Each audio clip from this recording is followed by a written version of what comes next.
Hi everyone, this is Jarle from Handmade Card Happy Heart. Thank you for joining me today. I made this very cute box card with items from the Pretty Pink Posh June release. I am showing you my stamp sets here. So I used the Tropical Birds, the Summer Wreath and the Summer Fun stamp sets. Off camera, I already stamped my images using my Misty in a Copic friendly black ink. I won't be showing you the whole coloring process since it took me about an hour to color all those images. So I will be only showing you the coloring of the hedgehog and a few of the summery items. As always, I will be listing my Copic color combinations in the description box below. I always try to limit the amount of Copic color combinations I use in one card so that the colors don't interfere with each other. So here I think I used about 5 different combinations. And then I added also my neutrals. So here I am using a new combination with E70 markers. I never tried this one before. I didn't have any E70 markers, but I actually quite liked it for my hedgehog here. When I color, I always start with my darkest shade, then I blend this out with my medium shade, and then I blend the medium shade out with my lightest color. And I repeat this process for about 2 times to get a very good blend. When there are rounded items like these, I always try to put my darkest shade on the top and on the bottom, so the highlight comes in the middle of that beach ball. Here I use a very light blue combination. So as you can see, when I have finished the card, it will be more of a neutral color palette together with some blues, blue-greens and red-violet shades. So here I already die cut all my pieces for my box card, but before I will begin assembling it, I will add some interest by ink blending the items. For this I used my regular dye inks. It's the first time I'm using it, or I'm using these for ink blending. So my sands, I think I die cut my sands out of Gina K Warm Glow cardstock. And I'm going over it with some dye ink in the color Wheat. Then after I did this for all my sand pieces, I took a little bit of that dye ink, put a bit of water on top, and then I splattered on some ink splatters just to gain a little bit more interest and to get that feeling of sand. Normally when I do like sand looking items, I will always use antique linen for ink blending and gathered twigs. But here I die cut it from some Gina K cardstock, so I think the color turned out quite nice. So for my background panel, I die cut a piece out of some peacock cardstock, and I am going over it with some dye inks just around the edges. I think this adds a lot more to your card when you ink blend a bit over the edges. I decided not to splatter anything on my back panel, so I'm laying that aside, and then I will be assembling my box cards.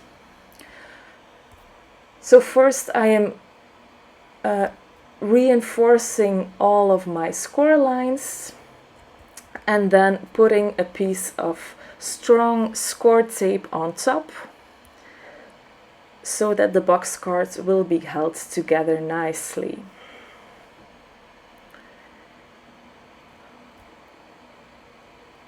So here you can see me pulling off that little piece of tape and then putting on that side panel on my back panel. Again, I am reinforcing those score lines just so that the glue might adhere better. So I'm doing one side panel and the front panel, but I won't be attaching it to the other side panel quite yet.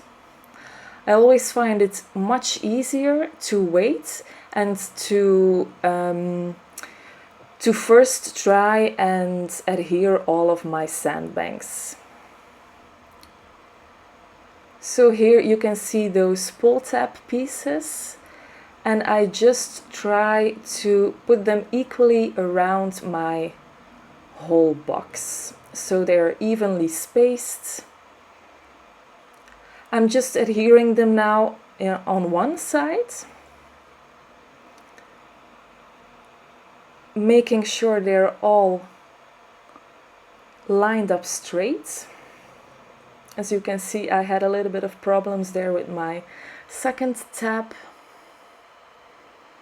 And then the third one. I think this die holds about 4 tabs. So you can place 4 tabs to create lots of dimension. So here I am pulling off the tape and then closing my side panel, just like a box, reinforcing it so the glue adheres nicely, and then I can also attach my front panel, and then the box is quite finished. I find this a very, very easy to assemble box card.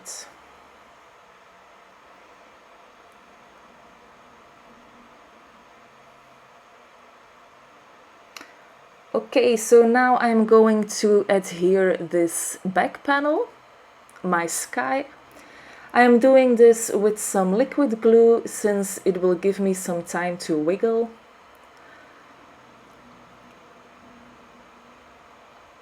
I don't always get things straight, so I need some wiggle room.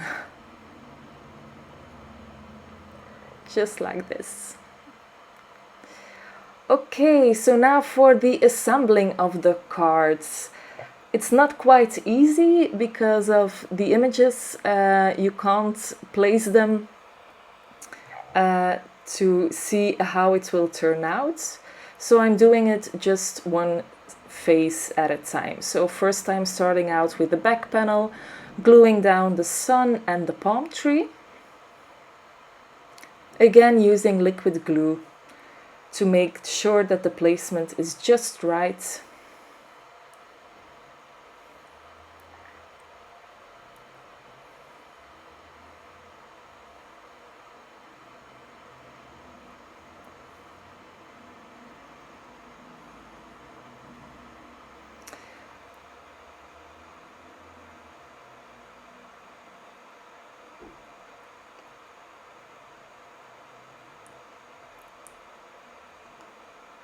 And then I will start with my main characters of my card, so the 3 cute summery critters.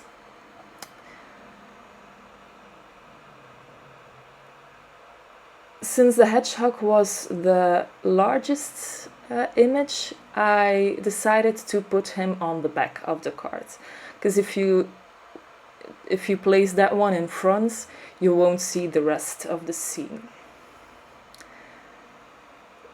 So since these are the focal images, I really wanted to start off with these and then just put down all the other extra summery items like the beach ball, the sandcastle, etc.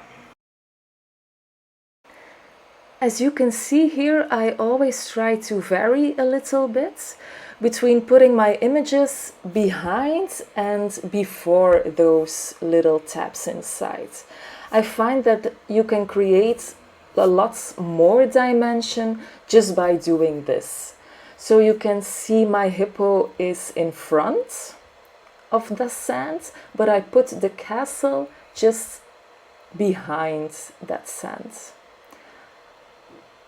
So that also creates a little bit more dimension, and this adds also lots of interest to my scene.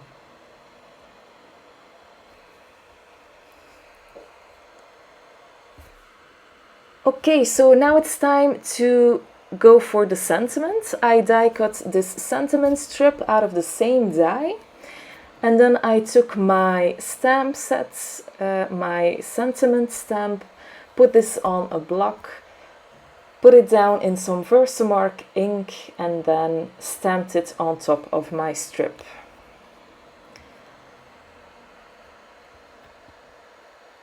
I will be heat embossing it with some white Brutus Monroe alabaster embossing powder. This gives a very, very white image. And then I am heat setting it with my heat tool.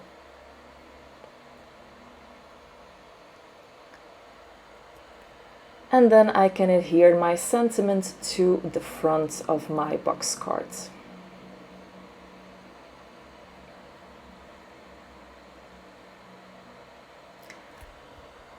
I'm actually quite satisfied with how the coloring turned out, with how the color scheme turned out. I was quite anxious about that, but I kind of love the scheme. Okay, so this finishes off my card for today. I hope you like it. Have a great day. Bye!